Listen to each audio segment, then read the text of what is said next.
ಕಾಮಿಡಿಯನ್ಗಳಿಗೆ ಇದು ಒಳ್ಳೆಯ ಸಮಯವಲ್ಲ. ಒಬ್ಬರ ಹಿಂದೊಬ್ಬ ಕಾಮಿಡಿಯನ್ಗಳ ಮೇಲೂ ಕೇಸ್ಗಳು ದಾಖಲಾಗುತ್ತವೆ. ಕೆಲವರಂತೂ ಜೈಲಿಗೆ ಹೋಗಿ ಸಹ ಬಂದಿದ್ದಾರೆ ಎನ್ನಲಾಗಿದೆ. ಧರ್ಮ, ದೇವರ ಬಗ್ಗೆ ಹಾಸ್ಯ ಇರಲಿ, ಹಾಸ್ಯದ ಒಳಗೆ ಅಪ್ಪಿತಪ್ಪಿಯೂ ಧರ್ಮಕ್ಕೆ ಸಂಬಂಧಿಸಿದ ಪದದ ಉಲ್ಲೇಖವೂ ಆಗುವಂತಿಲ್ಲ. ತಮಾಷೆಗೆ ಅಂತ ಹೇಳಿದ ಮಾತೊಂದರಿಂದ ಭಾರತದ ಇಬ್ಬರು ಹಿರಿಯ ಮತ್ತು ಜನಪ್ರಿಯ ಕಾಮಿಡಿಯನ್ಗಳ ವಿರುದ್ಧ ಸುಮಾರು 16 ವರ್ಷದ ಹಿಂದೆ ಎಫ್ಐಆರ್ ದಾಖಲಾಗಿತ್ತು. ಅದರ ಕುರಿತು ಮುಖ್ಯವಾದ ಅಪ್ಡೇಟ್ ನೋಡೋಣ.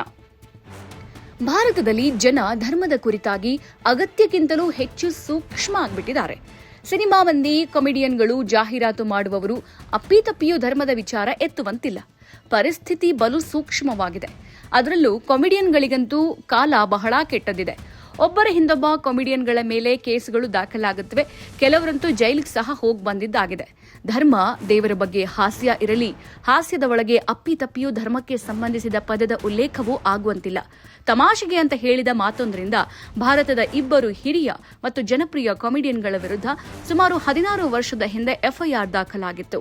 ಶೇಖರ್ ಸುಮನ್ ಭಾರತೀಯ ಟಿವಿ ಮತ್ತು ಸಿನಿಮಾ ರಂಗದ ಬಲು ಹಿರಿಯ ಹಾಸ್ಯ ಕಲಾವಿದ. ಭಾರತಿ ಸಿಂಗ್ ಸಹ 1 ದಶಕಕ್ಕೂ ಹೆಚ್ಚು ಸಮಯದಲ್ಲಿ ಕಾಮಿಡಿಯನ್ ಆಗಿ ಗುರುತಿಸಿಕೊಂಡಿದ್ದಾರೆ. 2010ರಲ್ಲಿ ಸೋನಿ ಚಾನೆಲ್ನಲ್ಲಿ ಪ್ರಸಾರವಾಗ್ತಾ ಇದ್ದ ಕಾಮಿಡಿ ಸರ್ಕಸ್ ಕಾ ಜಾದೂ ರಿಯಾಲಿಟಿ ಶೋನಲ್ಲಿ ಭಾರತಿ ಸಿಂಗ್ ಸ್ಪರ್ಧಿಯಾಗಿದ್ರು. ಆಗ ಕಾಮಿಡಿ ಆಕ್ಟ್ ಒಂದರಲ್ಲಿ ನಟಿ ಭಾರತಿ ಸಿಂಗ್ ಯಾ ಅಲ್ಲಾ ರಸಗುಲ್ಲಾ ದಹಿಬಲ್ಲಾ ಎಂದಿದ್ರು. ಇದನ್ನ ಶೇಖರ್ ಸುಮನ್ ಮತ್ತೊಮ್ಮೆ ಹೇಳಿ ಜೋರಾಗಿ ನಕ್ಕಿದ್ರು. ಇಷ್ಟಕ್ಕೆ ಅವರ ವಿರುದ್ಧ ದೂರು ನೀಡಲಾಗಿ ಎಫ್ಐಆರ್ ಸಹ ದಾಖಲಾಗಿತ್ತು.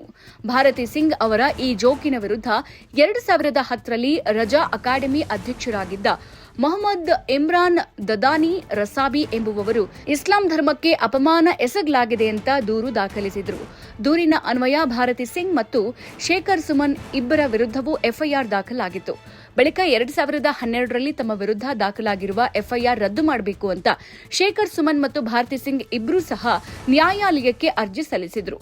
ಇದೀಗ ಶೇಖರ್ ಸುಮನ್ ಮತ್ತು ಭಾರತಿ ಸಿಂಗ್ ವಿರುದ್ಧ ಎಫ್ಐಆರ್ ಅನ್ನ ರದ್ದುಗೊಳಿಸಿ ಆದೇಶಿಸಲಾಗಿದೆ. ಅಲ್ಲಾ ರಸಗುಲ್ಲಾ ದಹಿಬಲ್ಲ ಅಂದ್ರೆ ಮೊಸರಿನ ಖಾದ್ಯ ಕೇವಲ ಪ್ರಾಸಕ್ಕಾಗಿ ಹೇಳಿರೋದೇ ಹೊರತು ಧರ್ಮದ ಅವಹೇಳನಕ್ಕಾಗಿ ಅಲ್ಲ. ಅಲ್ಲದೆ ಈ ವಾಕ್ಯವನ್ನು ಹಾಸ್ಯದ ದೃಷ್ಟಿಯಿಂದ ಹೇಳಿರುವ ಮಾತುಗಳಾಗಿದೆಯೇ ಹೊರತು ಬೇರೆ ಅಲ್ಲ. ರಸಗುಲ್ಲಾ ಮತ್ತು ದಹಿಬಲ್ಲ ಭಾರತದಾದ್ಯಂತ ಜನಪ್ರಿಯ ಆಗಿರುವ ತಿನಿಸುಗಳು.